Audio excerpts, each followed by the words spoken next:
And I guess that will be a great segue to our next question, which is on how do we maintain a level of happiness and satisfaction in this world as Muslims and not fall into this depression and misery. And I've kind of half answered the question by, having that la hawla wa la quwwata illa billah. But how do we ensure and maintain that level of happiness? Yeah, again, I mean, kind of using that. I was going to mention when you said la hawla wa la quwwata illa billah. What's interesting is hawl is transition. Really means there's no transitioning from one point to another. And that transition needs what? Movement? Quwwah. Cool. Right? Strength. The strength. When one has that ultimate purpose, always going back to that anchor, that strength is not with my own independent agency. It's with Allah subhanahu wa ta'ala. How does that tie into depression and so on and so forth? It's really when, and don't mean to sound too cliche or simplistic, it's really when one tries their best to confide in the predestination of Allah.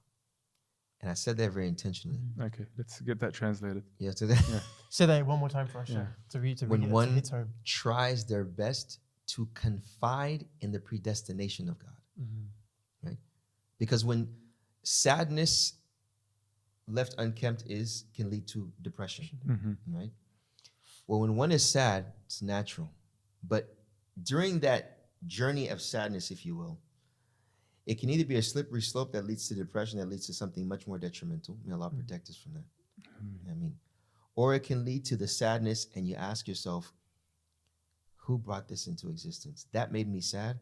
It was the creator of the heavens and the earth that allowed this to happen. Qadarullah. Qadarullahu ma sha'a fa'al. And that's important. It's what Allah has predestined. What He allows to happen, He did. It happened. This is where the real jihad in nafs comes in. Fighting the self, you against you, right? He allowed it to happen. It's hard. My grandmother passed away. She was my best friend.